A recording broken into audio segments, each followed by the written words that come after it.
Some people believe animals can sense grief better than humans ever could, but no one at the Green Meadow Animal Shelter was prepared for what happened after a gray tabby cat named Charlie arrived there on a cold November night. Hello, everyone. Before we begin today's story, I have a small favor to ask. Please hit subscribe and turn on the notification bell so you never miss our channel's new videos. It's quick, free, and the best way to support us in bringing you more dramatic stories. Your support means the world to us. Where are you watching from? Drop your city or country in the comments below. Thank you very much. The shelter had seen hundreds of abandoned animals over the years. Dogs that trembled during thunderstorms, old cats that refused to eat after losing their homes, and frightened kittens rescued from empty parking lots. But Charlie was different. From the moment Grace Carter carried him through the shelter doors wrapped in a faded blue blanket, something about the cat unsettled everyone inside the building. The shelter lobby smelled faintly of disinfectant and wet fur as rain tapped softly against the windows. Charlie never looked around the room. He never reacted to the barking dogs nearby or the volunteers greeting him. Instead, his large green eyes stayed fixed on the front entrance as if he were waiting for someone to walk through it at any second. Grace looked exhausted, her mascara smeared beneath tired eyes that clearly had not slept in days. Clutching Charlie tightly against her chest, she explained in a trembling voice that her husband Francis had passed away only a week earlier after suffering a sudden heart attack at their home in northern Ohio. Since that night, Charlie had not stopped crying. At first, Grace thought the sounds were normal. Pets grieve too. Everyone knew that. But after several sleepless nights, the crying became unbearable. Charlie would sit beside Francis's old recliner and let out long, heartbreaking cries that echoed through the entire house until sunrise. He refused to eat unless the television remained on. He scratched at the front door constantly and paced the hallway every night at exactly 2:13 a.m. The exact time paramedics had arrived the night Francis died. Even stranger, Charlie never allowed anyone to touch the old leather collar around his neck. The collar looked ancient, cracked with age and badly scratched near the metal tag attached to it. Grace admitted Francis had become unusually protective of the collar during the last few years, always telling her never to remove it under any circumstances. At the time, she thought it was just sentimental attachment. Now she wasn't so sure anymore. As Grace finished signing the intake papers, Charlie suddenly released a loud cry that caused several people in the waiting area to turn around. The sound barely resembled an ordinary meow. Sounded raw, desperate, almost human. Shelter assistant Emma Brooks froze beside the counter. "Did you hear that?" she whispered nervously. Before anyone could respond, Charlie twisted violently in Grace's arms and stared directly toward the shelter entrance again. His ears flattened. His breathing quickened. For several seconds, the entire lobby fell silent. It almost felt like the cat could see something nobody else could. Dr. Scott White stepped forward carefully, trying not to alarm the animal. As the shelter's lead veterinarian, Scott had worked with traumatized pets for over 15 years, but Charlie's behavior immediately struck him as unusual. The cat was not aggressive. He was terrified of losing something. And when Scott's eyes drifted toward the worn leather collar wrapped tightly around Charlie's neck, a strange feeling settled in the pit of his stomach. Because beneath the deep scratches covering the metal tag, it almost looked like someone had tried very hard to erase a name. Scott could not stop thinking about the collar long after Grace Carter left the shelter that evening. Outside, freezing rain continued falling across the empty parking lot, while most of the staff prepared to head home for the night. But Charlie remained curled tightly inside the corner of his temporary kennel, his body wrapped around the old leather collar as though it were the only thing keeping him alive. The shelter lights dimmed automatically at 9 o'clock, casting soft yellow shadows across the rows of cages. Dogs barked occasionally in the distance, and somewhere near the back hallway a metal gate rattled loudly. Yet Charlie barely reacted. His eyes stayed fixed on the front entrance. Every few minutes, he released another low cry that sent chills through the quiet building. Emma Brooks stood beside Scott near the kennel entrance, holding a clipboard against her chest. "I have never seen a cat act like this before," she admitted softly. "Do you think he understands his owner is gone?" Scott kept watching Charlie carefully before answering. Animals understand more than people think, he said quietly. But this feels different. Charlie suddenly lifted his head. The movement was immediate, almost panicked. His ears twitched toward the hallway as if he had heard footsteps approaching from somewhere far away. For one strange second, hope flashed across the cat's face. Then the sound disappeared, and Charlie lowered his head again with another heartbreaking cry. Emma swallowed nervously. It is almost like he is waiting for someone. Scott did not respond immediately because deep down he was beginning to think the exact same thing. Earlier that afternoon, Grace had explained how Charlie behaved during the days after Francis died. Every morning at exactly 7:30, the cat sat beside the living room window facing the driveway for nearly an hour. At night, he paced between the front door and Francis's old recliner over and over until sunrise. He refused to sleep in any room except Francis's study, and whenever Grace attempted to remove the collar so she could clean it, Charlie became completely hysterical. Grace finally stopped trying after the cat scratched through the sleeve of her sweater and hid beneath the bed for nearly 6 hours. None of it made sense. Scott slowly crouched near the kennel gate and studied Charlie more carefully. The gray tabby looked exhausted. His fur had lost its shine, and dark circles surrounded his green eyes from days without proper rest. Yet despite his obvious grief, Charlie remained intensely alert whenever anyone glanced at the collar. Scott noticed something else too. The collar itself seemed far older than the cat. The cracked leather showed years of wear, and the metal tag attached to it looked heavily damaged, almost as though somebody had intentionally scratched parts of it away.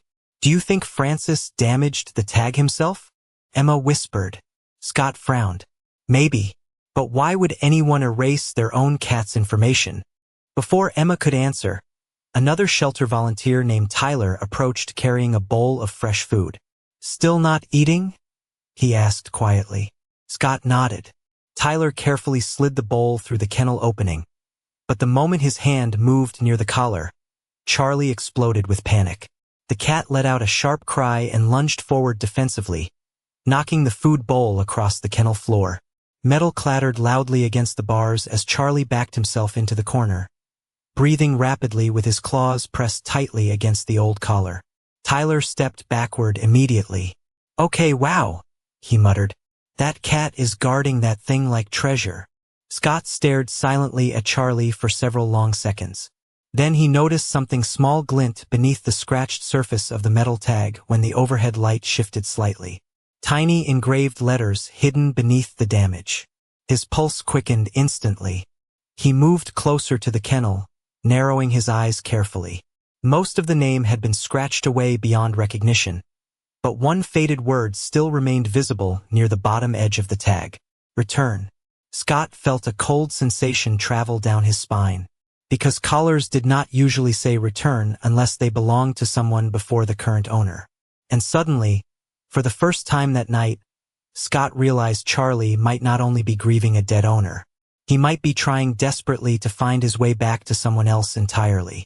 The storm outside grew heavier as midnight settled over Green Meadow Animal Shelter, and most of the lights inside the building had already switched to nighttime mode.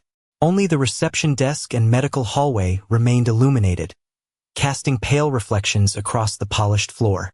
Dr. Scott White sat alone inside his small office, turning the strange word over and over in his mind. Return. The more he thought about it, the less comfortable he became. Across the hallway, Charlie had finally stopped crying for the first time in hours, but the silence itself somehow felt even more disturbing. Scott leaned back in his chair and opened the intake paperwork Grace Carter had filled out earlier that day. According to the records, Francis Carter adopted Charlie nearly 6 years ago from a small rescue center outside Cleveland. Everything appeared normal at first glance, but one detail immediately stood out. There were almost no veterinary records from before that adoption. For a cat Charlie's age, that made little sense. Most indoor cats visited clinics regularly for vaccinations, checkups, or minor illnesses. Yet before 6 years ago, Charlie practically did not exist on paper. Scott rubbed his forehead tiredly and glanced toward the security monitor displaying the shelter kennels. Charlie was awake again, The gray tabby sat motionless near the kennel door, staring into the dark hallway beyond the cages. Then suddenly the cat stood up. Scott narrowed his eyes. Charlie slowly approached the kennel bars and lifted one paw against the metal as if trying to reach something outside. Seconds later, a low cry escaped his throat again, softer this time but somehow even sadder than before. Scott grabbed his coffee and walked quietly toward the kennel room. The moment he entered, Charlie's eyes locked onto him immediately. The cat did not hiss or retreat. Instead, he stepped closer to the bars and let out another trembling cry while glancing repeatedly toward the shelter entrance. "What are you trying to tell us?" Scott whispered softly. Charlie pressed his body tightly against the kennel gate. His breathing quickened as Scott carefully crouched near him again. Under the dim overhead lighting, the old leather collar looked worse than before. Deep scratches covered the metal tag so heavily that parts of the surface were almost unreadable. But now Scott noticed something new. Tiny marks around the edges of the tag looked fresh, almost recent. It was as though someone had continued scratching at the metal over time. Before Scott could think further, a sudden crash echoed. From the front lobby, Charlie instantly panicked. The cat jumped backward with wide, terrified eyes before rushing toward the kennel bars again, crying loudly toward the entrance. Scott stood quickly and hurried into the hallway where Emma Brooks was picking up a fallen mop bucket near reception. "Sorry," she said nervously. "I did not mean to make that much noise." But Scott barely heard her because Charlie's cries had become frantic behind him. The sound echoed through the shelter hard enough to wake several dogs nearby. Emma looked toward the kennel room with concern. "He only reacts like that when somebody comes near the front door," she whispered.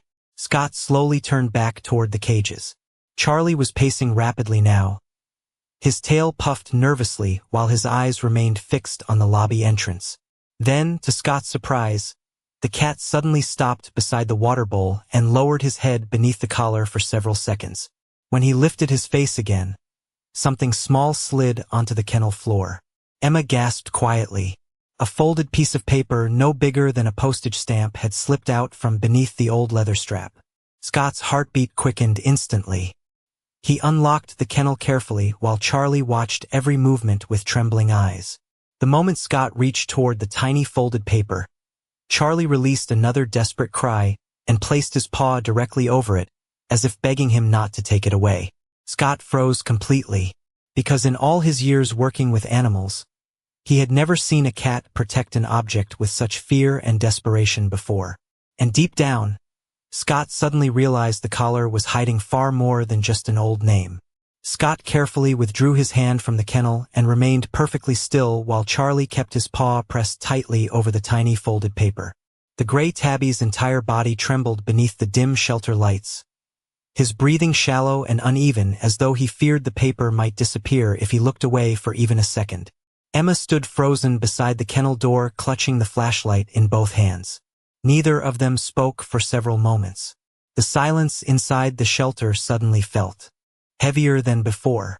Finally, Scott lowered himself slowly onto one knee again. "It is okay, Charlie," he whispered gently.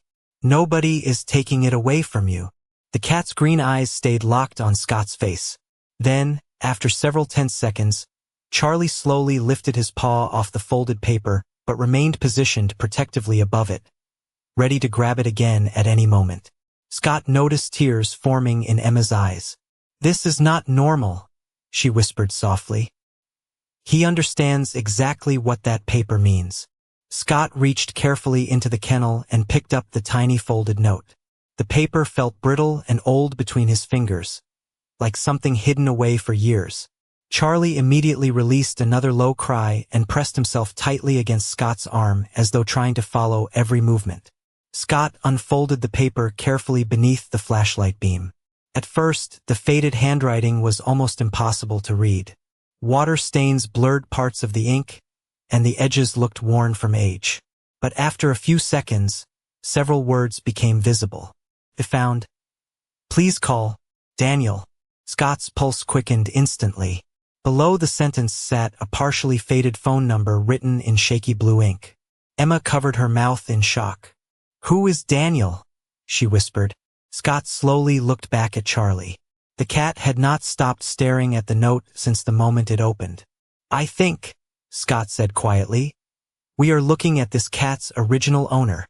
The realization sent a chill through the room. Suddenly everything about Charlie's behavior felt different. The crying, the panic whenever someone touched the collar, the desperate fixation on the shelter entrance. It no longer felt like simple grief. Felt like fear. Fear that the only remaining connection to someone important might disappear forever. Scott folded the paper carefully and slipped it into his pocket. The moment he did, Charlie stood upright against the kennel bars, watching anxiously as though worried Scott might take it away permanently. "Easy," Scott whispered softly. "I promise I am bringing it back." The cat slowly settled again but refused to take his eyes off Scott for even a second. Few minutes later, Scott sat inside his office staring at the faded phone number under the desk lamp while rain continued hammering against the shelter windows. Emma leaned against the doorway nervously. "Are you going to call it?" she asked. Scott hesitated. "It is after midnight. What if this Daniel person has been looking for Charlie all these years?" Emma replied quietly. Scott glanced down at the paper again. The handwriting looked old enough that the number might not even work anymore, but something deep inside him insisted he could not ignore it. Before he could decide, a sudden sound echoed through the hallway again. Charlie was crying louder than ever now. Scott rushed back toward the kennel room and immediately stopped in shock. Charlie was no longer sitting quietly in the corner. The cat had climbed onto the small kennel shelf beside the gate and was staring directly at the front entrance once again. His tail flicked nervously back and forth while his ears remained raised high in alertness. Then the automatic shelter doors slid open. A cold gust of wind swept rainwater across the floor as an elderly man stepped slowly into the lobby wearing a soaked brown jacket and carrying a worn military backpack over one shoulder. The man looked exhausted, his gray beard dripping rainwater beneath the fluorescent lights. But the instant Charlie saw him, the cat released a sound so emotional and desperate that every person inside the shelter froze completely. Because for the very first time since arriving at the shelter, Charlie stopped crying and started running toward the kennel door as if he recognized the stranger immediately. The elderly man stood motionless near the shelter entrance while rainwater dripped from the edge of his worn jacket onto the floor beneath him. For several long seconds, nobody inside the building moved. Charlie's cries echoed across the kennel room as the gray tabby pressed frantically against the metal gate, his entire body shaking with excitement and disbelief. Emma looked back and forth between the cat and the stranger with wide eyes. "Oh my God," she whispered. "He knows him." The old man seemed startled by the noise. His tired, blue eyes slowly shifted toward the kennel hallway, and the moment he saw Charlie, the color drained from his face completely. The backpack slipped from his shoulder and landed softly against the floor. "Charlie," he whispered weakly. Scott felt chills travel down his arms. The man took one slow step forward as though he could not trust what he was seeing. Charlie responded instantly, crying louder than ever before while pawing desperately at the kennel latch. Every movement from the cat radiated pure recognition. This was not curiosity. This was reunion. Scott quickly unlocked the kennel door. The second it opened, Charlie bolted into the hallway and sprinted directly toward the stranger without hesitation. Emma gasped softly as the cat jumped into the man's arms almost hard enough to knock him backward. The old man caught him instinctively, clutching Charlie tightly against his chest while the cat buried his face beneath the man's chin and released soft, trembling cries that sounded heartbreakingly emotional. Tears filled the stranger's eyes immediately. "Buddy," he whispered shakily, "I thought I lost you forever." The shelter hallway fell silent except for the sound of Charlie purring loudly against the man's chest. Scott had seen emotional reunions between pets and owners before, but never anything remotely this intense. It was as though weeks of grief and fear vanished from Charlie within seconds of seeing the stranger. The old man lowered himself slowly onto a nearby bench, still holding Charlie carefully in both arms. The cat refused to leave him even for a moment. His paws clung tightly to the soaked jacket while his tail wrapped around the man's arm protectively.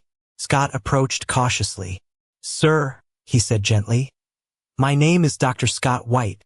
We found a note hidden inside Charlie's collar with your name on it. Are you Daniel?" The man looked up slowly, his eyes still wet with emotion. "Daniel Brooks," he answered quietly. "I have been looking for this cat for almost 7 years." Emma stared in disbelief. 7 years? Daniel nodded weakly. His face looked exhausted beneath the harsh fluorescent lights, and deep lines stretched across his weathered skin. "Charlie was all I had left after my wife died," he explained softly while stroking the cat's fur. "I was living out of my truck back then. Things got rough after I lost my construction job. One winter night, somebody broke into the truck while I was asleep at a rest stop outside Columbus. When I woke up, Charlie was gone." Scott exchanged a stunned glance with Emma. "But Francis Carter adopted Charlie 6 years ago," Scott said carefully. Daniel lowered his eyes. "I know that name." The room suddenly went still again. Charlie lifted his head slowly and stared at Daniel's face as though listening to every word. "About a year after Charlie disappeared," Daniel continued quietly, "I got sick during a snowstorm near Cleveland. I passed out behind a grocery store parking lot. A man found me and called an ambulance." His voice trembled slightly. "That man was Francis Carter." Emma covered her mouth softly. Daniel smiled faintly through tears while Charlie rubbed against his beard. "Francis visited me at the Veterans Center later that month," he continued. "And when he walked into my room, Charlie was with him." Scott's heart pounded harder. "Francis found Charlie?" Daniel nodded slowly. "He said Charlie had wandered into his garage during a blizzard, half-frozen and starving. Francis saw the number inside the collar and tracked me down himself." Daniel looked down at Charlie with trembling hands. "But I was not in any condition to care for him anymore. Francis offered to keep Charlie safe until I could get back on my feet." Daniel swallowed hard as fresh tears filled his eyes again. "I never knew Francis had died." Charlie suddenly pressed his face tightly against Daniel's chest again, purring louder than before while the old man held him close beneath the shelter lights. And for the first time since arriving at Green Meadow Animal Shelter, the cat finally looked at peace. Rain continued falling outside the shelter long after midnight, but inside the kennel hallway everything had become strangely calm. Charlie remained curled tightly in Daniel Brooks's lap while the old man sat quietly on the bench beneath the fluorescent lights. The gray tabby had not cried once since recognizing him. Instead, the cat stayed pressed against Daniel's chest, purring softly as though terrified the reunion might somehow disappear if he let go. Emma stood nearby, still trying to process everything she had just heard. "So Francis kept Charlie for all these years?" she asked quietly. Daniel nodded slowly while running his fingers through the cat's fur. "He promised me it would only be temporary," he explained softly. "But I never blamed him when it turned into something longer." Scott leaned against the reception counter listening carefully. "Why not?" Daniel gave a tired smile. "Because Francis saved both of us." The hallway grew silent again as Daniel stared toward the rain-covered windows. "Back then I had nothing," he continued quietly. "No apartment, no steady work. Some nights I slept in my truck. Other nights I stayed in veterans' shelters when they had room available." Charlie lifted his head slightly at the sound of Daniel's voice but refused to leave his arms. "When Francis found Charlie during that snowstorm, he could have taken him to any shelter and forgotten about us," Daniel said. "Instead, he tracked me down personally. He brought Charlie to visit every month at first." Emma smiled faintly. "Charlie remembered you the whole time." Daniel's eyes watered again. "That cat remembered everything."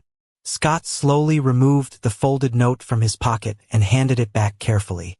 Charlie immediately focused on the paper again, watching every movement with alert green eyes. Daniel unfolded the small note gently beneath the shelter lights. "I wrote this years ago," he explained. "Francis insisted we hide it inside the collar in case Charlie ever got lost again." Scott frowned slightly. "Then why scratch the tag so heavily?" Daniel hesitated. For the first time since arriving, genuine discomfort crossed his face. Because Francis was afraid someone would try to take Charlie away from me permanently. Emma looked confused. Daniel sighed heavily before continuing. A few years after Francis started caring for Charlie, I finally got stable housing through a veteran support program in Akron. I wanted Charlie back, but every time Francis brought him to visit, the cat became anxious whenever it was time to leave. Daniel looked down sadly at Charlie sleeping against his chest. Eventually Francis admitted something difficult to me. Charlie had started seeing him as family too. Scott slowly understood. So you shared him? Daniel nodded. For nearly 6 years. The realization hit the room harder than anyone expected. Charlie had not belonged to one man. He had spent years moving between two people who both loved him deeply. Suddenly the cat's grief made heartbreaking sense. Charlie had not simply lost an owner. He had lost half of his family. Daniel wiped his eyes carefully. Francis used to joke that Charlie had 2 homes and 1 attitude problem, he said softly with a weak laugh. Every time I visited, Charlie would sleep beside me all night, then refuse to leave Francis's truck the next morning. Emma smiled sadly while listening. Then why did Charlie end up at the shelter? Daniel's expression darkened slightly. Because Francis stopped answering my calls 3 weeks ago. Scott exchanged another glance with Emma. You did not know he died? Daniel shook his head slowly. I thought maybe he was sick or traveling. Then tonight I finally got worried enough to drive here after calling the old number on Charlie's tag. Daniel looked around the shelter quietly. I never imagined this. Charlie suddenly lifted his head again and stared toward the hallway leading outside. His ears twitched nervously before he climbed from Daniel's lap and padded slowly toward Scott. The cat stopped directly beside the veterinarian's feet and looked up at him with wide eyes. Then Charlie did something that made Scott's chest tighten instantly. The gray tabby gently nudged the folded note toward him with his paw and stared directly toward the shelter exit again. As though even now, after finally finding Daniel, Charlie still believed there was something left unfinished. Scott stared down at Charlie in complete silence while the gray tabby continued nudging the folded note gently against his shoe. The shelter had become eerily quiet again except for the steady sound of rain tapping against the front windows. Daniel slowly rose from the bench, confusion spreading across his tired face. What is he doing? He asked softly. Scott bent down and picked up the small paper once more. Charlie immediately looked toward the shelter exit again, his tail flicking anxiously back and forth. The cat's behavior no longer seemed random. Every movement felt intentional. Emma crossed her arms nervously. It is almost like he wants you to do something, she whispered. Scott glanced at the faded note carefully beneath the overhead lights.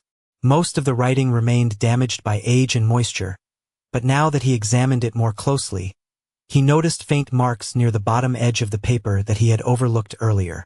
Hold on, he murmured quietly. He walked into his office and placed the note beneath a brighter desk lamp while Charlie followed directly behind him without hesitation. Daniel and Emma stood nearby watching closely as Scott adjusted the paper carefully under the light. First, nothing changed. Then slowly, beneath the faded phone number and old ink stains, another line of writing became barely visible. Scott narrowed his eyes and leaned closer. The message had almost completely disappeared over time, but a few words could still be made out clearly enough to understand. If something happens to me, tell Charlie goodbye for me. The room fell silent again. Daniel lowered his head immediately while Emma pressed a hand over her mouth. Scott swallowed hard as the meaning settled over him. Francis must have added the second message years after hiding the original note inside the collar. Charlie had carried both messages around his neck the entire time. Daniel sat back down heavily in the chair beside the office wall. That sounds exactly like Francis, he whispered quietly. Always thinking ahead. Always worried about everybody else. Charlie climbed onto Scott's lap unexpectedly and stared at the paper while releasing a soft trembling sound deep in his throat. Scott gently stroked the cat's fur. I think he knew, Scott said quietly. Maybe not in the way humans understand death, but somehow Charlie knew Francis was gone. Daniel nodded slowly through watery eyes. Francis. And Charlie had routines together, he explained softly. Every Friday they drove to the lake outside Akron. Every Sunday morning Francis made pancakes while Charlie sat on the kitchen counter waiting for bacon. Daniel smiled sadly for a moment before his expression darkened again. Animals remember routines. When those routines suddenly disappear, they know something is wrong. Charlie suddenly jumped down from Scott's lap and walked toward the hallway again. This time, however, he did not stop at the front entrance. Instead, the cat padded slowly toward the reception desk where Grace Carter had signed the shelter paperwork earlier that evening. Charlie jumped onto the empty chair beside the desk and began sniffing the air carefully. Then he curled himself tightly against the folded blanket Grace had accidentally left behind hours earlier. Daniel stared at the cat quietly. "He misses her too," he whispered. Scott looked surprised. "Grace?" Daniel nodded. Charlie spent 6 years with Francis and Grace. She became family to him too. The realization hit Scott harder than expected. Until now, everyone had treated Charlie's grief like a mystery that needed solving. But suddenly the truth felt painfully simple. Charlie had not been searching for one person. He had been terrified of losing everyone connected to the life he knew. Daniel slowly stood up again and walked carefully toward the reception chair. Charlie looked up immediately as the old man approached. Then, to everyone's surprise, the cat gently placed one paw on top of Grace's forgotten blanket before looking back toward Daniel. Emma wiped tears from her eyes. "He wants to go home," she whispered. Daniel nodded softly, but his expression suddenly became uncertain. "The problem is, I do not know where home is for him anymore." Charlie stared at him silently from atop the blanket while rain continued falling outside the shelter windows. And for the first time that night, even after the emotional reunion, the old man finally looked afraid that loving Charlie might mean making one final heartbreaking decision. By the time dawn began creeping across the cloudy Ohio sky, nobody inside Green Meadow Animal Shelter had gone home. The storm outside had finally weakened into a cold drizzle, and pale morning light filtered softly through the front windows while Charlie remained curled tightly atop Grace Carter's forgotten blanket near the reception desk.